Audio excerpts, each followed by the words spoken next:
Hello दोस्तों, यदि आप भी 17 फरवरी को हिंदी का फाइनल परीक्षा देने वाले हैं तो अभी की इस क्लास में हम लोग 17 फरवरी फाइनल परीक्षा के लिए हिंदी के वैसे क्वेश्चन पेपर देखेंगे जो आपके 17 फरवरी फाइनल परीक्षा में पूछा जाएगा। तो आप लोग इस क्लास में अंत तक बने रहिएगा। यहाँ पर देख सकते हो सेकेंडरी स्कूल एग्जामिनेशन 2026 एनुअल यानी वार्षिक फाइनल परीक्षा 2026 के लिए ये हिंदी का क्वेश्चन पेपर है जो आपके 17 फरवरी फाइनल परीक्षा में पूछा जाएगा। तो हिंदी का विषय कोड 101 रहेगा और समय 3 घंटा 15 मिनट का मिलेगा और पूर्णांक 100 रहेगा। 100 नंबर का एग्जाम होगा। तो आइए पहला नंबर क्वेश्चन देखते हैं। फर्स्ट क्वेश्चन यहाँ पर पूछा गया है कि सेन साहब की आंखों का तारा है।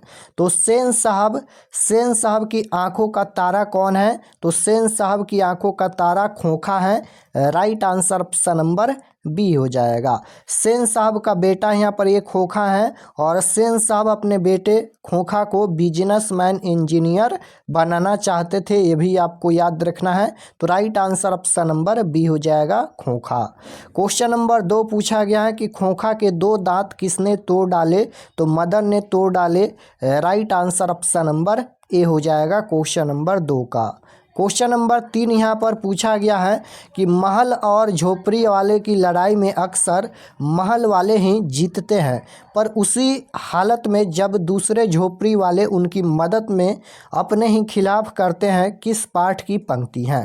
बताना है कि ये जो पंक्ति लिखा गया है यह किस चैप्टर से लिया गया है, किस पाठ से ये पंक्ति लिया गया है। महल और झोपड़ी वाले की लड़ाई में अक्सर महल वाले ही जीतते हैं, ये भी आपको याद रखना है। क्वेश्चन पूछा जाएगा कि महल और झोपड़ी वाले की लड़ाई में कौन जीतते हैं? तो महल वाले ही जीतते हैं, पर उसी हालत में जब दूसरे झोपड़ी वाले उनकी मदद अपने ही खिलाफ करते हैं। यह किस पाठ की पंक्ति है? तो ये 20 के दांत कहानी से लिया गया है यह पंक्ति। Right answer option number D हो जाएगा, 20 के दांत। 20 के दांत एक कहानी है और 20 के दांत कहानी के रचयिता कौन है? तो नलिन विलोचन शर्मा जी हैं, ये भी आपको याद रखना है। क्वेश्चन नंबर 4 यहाँ पर पूछा गया है कि भारत से हम क्या सीखे शीर्षक पाठ साहित्य की कौन सी विधा है? तो यह एक भाषण है। Right answer option number D हो जाएगा, भाषण। क्वेश्चन नंबर 5 पूछा गया है। 5 नंबर क्वेश्चन यहाँ पर पूछा गया है कि चारू चंद्रलेख नामक उपन्यास किस लेखक की रचना है? तो यह रचना हजारी प्रसाद द्विवेदी की है। राइट आंसर ऑप्शन नंबर ए हो जाएगा। नाखून क्यों बढ़ते हैं पाठ के लेखक कौन है? तो हजारी प्रसाद द्विवेदी हैं, ये भी आपको याद रखना है। अमरकांत ये बहादुर कहानी के लेखक हैं। क्वेश्चन नंबर 6 पूछा गया है कि लेखक गुणाकर मूल्य की शिक्षा की भाषा क्या थी? तो लेखक गुणाकर मूल्य की शिक्षा की भाषा पूछा गया है तो मराठी थी। Right answer option number B हो जाएगा। क्वेश्चन नंबर 7 पूछा गया है। 7 नंबर क्वेश्चन है कि हमारे पड़ोसी देश नेपाल की नेपाली व नेवारी भाषाएं किस लिपि में लिखी जाती हैं? तो किस लिपि में लिखी जाती हैं? तो ये देवनागरी लिपि में लिखी जाती हैं। Right answer option number B हो जाएगा, देवनागरी लिपि में लिखी जाती हैं। क्वेश्चन नंबर 8 पूछा गया है कि निम्न में जैन गणितज्ञ कौन है? तो निम्न में कौन जो है वह जैन गणितज्ञ है? तो राइट आंसर हो जाएगा Mahaviracharya, option number C right answer हो जाएगा। क्वेश्चन नंबर 9 पूछा गया है बहादुर शीर्षक कहानी के लेखक का नाम क्या है? बहादुर कहाँ का रहने वाला था? बहादुर नेपाल का रहने वाला था, याद रखिएगा। बहादुर पर 11 रुपये चोरी का आरोप लगा था। तो बहादुर शीर्षक जो कहानी है, बहादुर शीर्षक क्या है? कहानी है। और इस कहानी के लेखक का क्या नाम है? ये क्वेश्चन पूछा गया है। तो बहादुर शीर्षक कहानी का लेखक का नाम है Amarkant. Right answer option number D हो जाएगा, अमरकांत नाम है। क्वेश्चन नंबर 10 पूछा गया है कि बहादुर शीर्षक कहानी में कौन अपने शरीर की मालिश बहादुर से कराता था? तो बहादुर शीर्षक कहानी में कौन जो है वह अपने शरीर की मालिश जो है वह बहादुर से कराता था? तो कौन कराता था? Kishore. Right answer option number D हो जाएगा, किशोर। क्वेश्चन नंबर 11 यहाँ पर पूछा गया है कि 11 रुपये साड़ी के खूंट से निकाल कर यहीं चारपाई पर रखे पर वे मिल नहीं रहे, यह किसने कहा था? यह किसने कहा था? सबसे पहले तो ये बताइए किस चैप्टर से लिया गया है। तो अभी हम बताए हैं कि बहादुर पर 11 रुपये चोरी का आरोप लगा था। 11 रुपये साड़ी के खूंट से निकालकर यहीं चारपाई पर रखे पर वे मिल नहीं रहे, यहीं यहाँ पर बहादुर पर चोरी का आरोप लगा था 11 रुपये का। तो यह जो क्वेश्चन पूछा गया है यह किस पाठ से पूछा गया है? तो याद रखिएगा बहादुर चैप्टर से पूछा गया है। तो यह किसने कहा था? तो लेखक के रिश्तेदार की पत्नी। Right answer option number B हो जाएगा, रिश्तेदार की पत्नी। क्वेश्चन नंबर 12 पूछा गया है, लेखक रामविलास शर्मा का जन्म किस वर्ष हुआ था? तो लेखक रामविलास शर्मा का जन्म जो है वह किस ईस्वी में हुआ था, किस वर्ष हुआ था? तो 1912 ईस्वी में हुआ था। ऑप्शन नंबर सी में दिया गया है, राइट आंसर सी हो जाएगा। क्वेश्चन नंबर 13 यहाँ पर पूछा गया है कि जो साहित्य दूसरों की नकल करके लिखा जाए वह अधम कोटि का होता है और सांस्कृतिक असमर्थता का सूचक होता है। पंक्ति किस शीर्षक पाठ से है यह?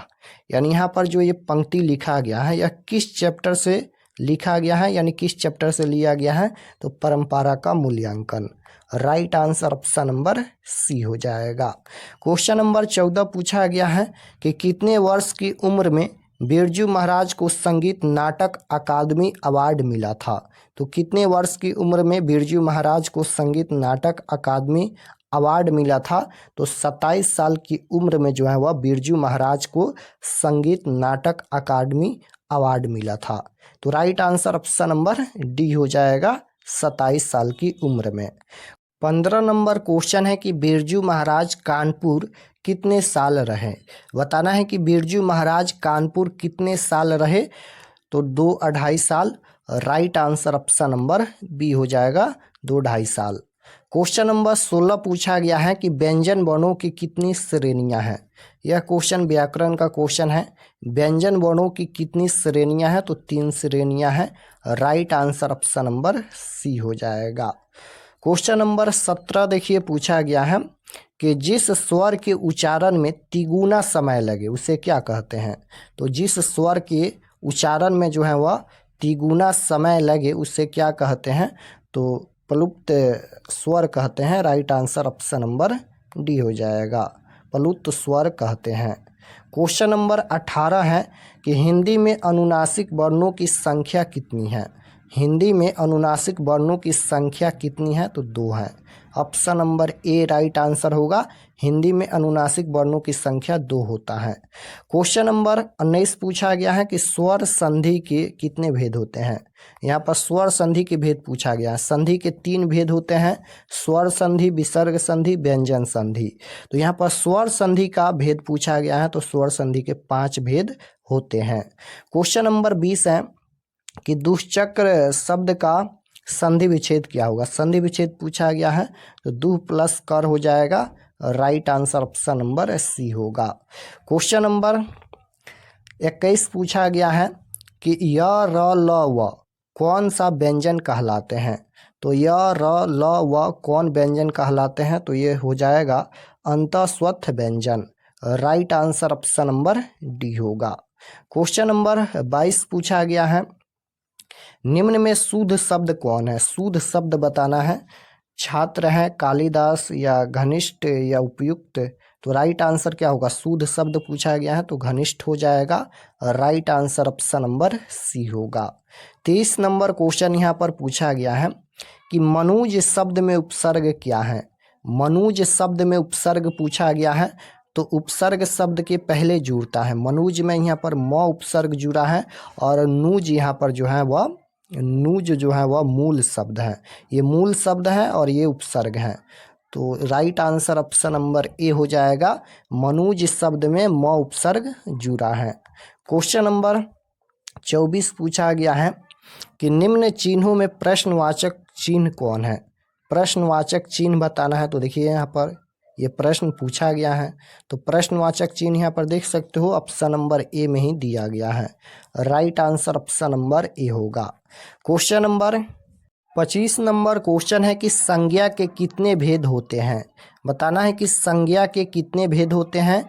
तो संज्ञा के 5 भेद होते हैं। याद रखिएगा, संज्ञा के 5 भेद होते हैं। कौन कौन? तो जातिवाचक संज्ञा, व्यक्तिवाचक संज्ञा, भाववाचक संज्ञा, उसके बाद द्रव्यवाचक संज्ञा, उसके बाद समूहवाचक संज्ञा। संज्ञा के 5 भेद होते हैं। तो right answer option number B हो जाएगा। संज्ञा के 5 भेद होते हैं। कारक के कितने भेद होते हैं? तो कारक के 8 भेद होते हैं। क्वेश्चन नंबर 36 पूछा गया है कि आर्यावर्त शब्द कौन सा संज्ञा है। संज्ञा पूछा गया है, तो ये जातिवाचक संज्ञा है। राइट आंसर ऑप्शन नंबर ए हो जाएगा। क्वेश्चन नंबर यहाँ पर 27 पूछा गया है कि शब्द की जाति को क्या कहते हैं। तो शब्द की जाति को क्या कहते हैं? तो स्वरनाम कहते हैं। Right answer option number C हो जाएगा। शब्द की जाति को हम लोग स्वरनाम कहते हैं। क्वेश्चन नंबर 28 पूछा गया है कि शक्ति शब्द कौन लिंग है। तो शक्ति शब्द जो है वह कौन सा लिंग है? तो ये पुल्लिंग है। Right answer option number B हो जाएगा। शक्ति शब्द कौन लिंग है? तो पुल्लिंग है। क्वेश्चन नंबर 29 पूछा गया है यहाँ पर कि जिस विकारी शब्द से एक पदार्थ या एक व्यक्ति का बोध होता है उसे क्या कहते हैं? तो एक वचन कहते हैं। Right answer option number B हो जाएगा। जिस विकारी शब्द से एक पदार्थ या एक व्यक्ति का बोध होता है तो उसे हम लोग एक वचन कहेंगे। क्वेश्चन नंबर 30 है, कारक के कितने भेद होते हैं? तो कारक के 8 भेद होते हैं। हिंदी में कारक कितने होते हैं? तो हिंदी में 8 कारक होते हैं। क्वेश्चन नंबर 31 पूछा गया है कि को के लिए किस कारक का विभक्ति है। यानी को के लिए जो है वह किस विभक्ति में आता है? तो संप्रदान कारक में आता है। Right answer option number C हो जाएगा।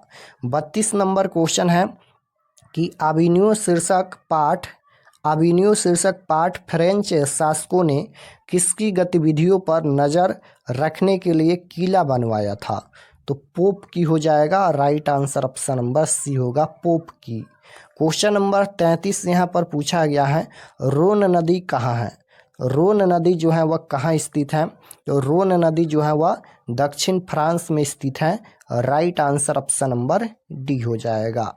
रोन नदी कहाँ है? तो दक्षिण फ्रांस में। क्वेश्चन नंबर 34 पूछा गया है कि दीवार में एक खिड़की रहती थी नामक उपन्यास किस लेखक की रचना है। तो दीवार में एक खिड़की रहती थी नामक उपन्यास यह किस लेखक की रचना है? तो विनोद कुमार शुक्ल की रचना है। राइट आंसर ऑप्शन नंबर ए हो जाएगा। मछली पाठ के लेखक कौन है? मछली एक कहानी है। मछली कहानी के लेखक कौन है? तो विनोद कुमार शुक्ल हैं। क्वेश्चन नंबर 35 पूछा गया है, मछली शीर्षक कहानी में लेखक की माँ क्या कर रही हैं। तो मछली शीर्षक कहानी में लेखक की माँ क्या कर रही हैं? तो मसाला पीस रही हैं। राइट आंसर ऑप्शन नंबर ए हो जाएगा। क्वेश्चन नंबर 36 है कि सरपट शब्द का क्या अर्थ होता है? तो तेजी होता है। Right answer option number B होगा। 37 नंबर क्वेश्चन है कि यतेंद्र मिश्र ने स्पीक माय के विरासत 2001 की कार्यक्रम के लिए रुमकर कलाओं पर केंद्रित किस पत्रिका का संपादन किया है? तो ये सहित हो जाएगा। Right answer option number B होगा। 38 नंबर क्वेश्चन है कि अमरुद्दीन यानी बिस्मिल्लाह खां का ननिहाल कहाँ है? तो राइट आंसर हो जाएगा Kashi. Option number D right answer होगा। 39 नंबर क्वेश्चन है कि बिस्मिल्लाह खां अमरुद्दीन फिल्म देखने के लिए किससे 6 पैसे लेते थे? किससे 6 पैसे लेते थे? तो नानी से। राइट आंसर सी हो जाएगा। क्वेश्चन नंबर 40 है, हरिजन नामक ऐतिहासिक पत्र के रचनाकार का क्या नाम है? तो हरिजन नामक ऐतिहासिक एक पत्र है और इस पत्र के लेखक कौन है? तो महात्मा गांधी हैं। शिक्षा और संस्कृति पाठ के लेखक कौन है? महात्मा गांधी हैं। क्वेश्चन नंबर 41 है कि महात्मा गांधी की हत्या किस वर्ष हुई थी? तो 1948 में हत्या हुई थी। क्वेश्चन नंबर यहाँ पर 42 पूछा गया है, सेन साहब की कितनी लड़कियाँ थी? तो सेन साहब की 5 लड़कियाँ थी। राइट आंसर सी हो जाएगा। 43 नंबर क्वेश्चन है कि दक्षिण भारत के पांड्य प्रदेश से किस राजा के पालियम ताम्र पत्र मिले हैं? तो राजा रत्नेश, यहाँ पर राजा रत्नसेन के option number B right answer होगा। क्वेश्चन नंबर 44 है कि बेतमा दानपत्र किस वर्ष का है? तो बेतमा दानपत्र जो है वह किस वर्ष का है? तो 1020 ईस्वी का है। क्वेश्चन नंबर 45 पूछा गया है कि थ का उच्चारण स्थान क्या है? थ का उच्चारण स्थान पूछा गया है, तो थ का उच्चारण स्थान दंत होता है। Option number B right answer होगा, थ का उच्चारण स्थान दंत होता है। 46 नंबर क्वेश्चन है कि शिकारी ने बाघ मारा किस कारक का उदाहरण है? तो शिकारी ने बाघ मारा, ने चिन्ह है, क्या है? ने। तो ने किस में आता है? कर्ता ने कर्म को ने पूछा गया है, तो कर्ता, कर्ता ने, कर्ता कारक हो जाएगा। Option number C right answer होगा। क्वेश्चन नंबर यहाँ पर 47 है कि वह जो न करे सो थोड़ा किस स्वरनाम का उदाहरण है? स्वरनाम पूछा गया है, तो ये संबंधवाचक स्वरनाम है। क्वेश्चन नंबर 48 है ऐसा आदमी किस विशेषण का उदाहरण है? अब यहाँ पर विशेषण पूछा गया है, तो ऐसा आदमी किस विशेषण का उदाहरण है? गुणवाचक विशेषण है। ऑप्शन नंबर ए राइट आंसर होगा। 49 नंबर क्वेश्चन यहाँ पर पूछा गया है धार्मिक शब्द में प्रत्यय क्या है? प्रत्यय किसी भी शब्द के लास्ट में जुड़ता है, धार्मिक में इक प्रत्यय जुड़ा है। Right answer option number C होगा, धार्मिक में इक प्रत्यय जुड़ा है। क्वेश्चन नंबर 50 देखिए पूछा गया है कि जिन क्रियाओं से इस बात का बोध हो कि कर्ता स्वयं कार्य न करके किसी दूसरे को कार्य करने के लिए प्रेरित करता है, उसे कौन क्रिया कहते हैं? तो प्रेरणार्थक क्रिया कहते हैं। राइट आंसर ऑप्शन नंबर ए हो जाएगा। तो यहाँ पर हम लोग 50 ऑब्जेक्टिव क्वेश्चन देखे हैं आज के क्लास में। आप लोग कमेंट में बताइए कि आपका कितना क्वेश्चन सही हुआ। और अगर आप लोग चैनल पर नए होंगे तो चैनल को ज़रूर सब्सक्राइब कर लेना, ताकि आने वाले नेक्स्ट क्लास आपके पास ज़रूर पहुँचे। और फाइनल परीक्षा के लिए समय कम बचा है, इसलिए आप लोग स्टडी कीजिए, और जो भी क्लास हो रहा है इस चैनल पर आप लोग सभी क्लास को ज़रूर ज्वाइन कीजिए। मिलते हैं नेक्स्ट क्लास में, तब तक अपना स्टडी कीजिए। आप सभी को धन्यवाद।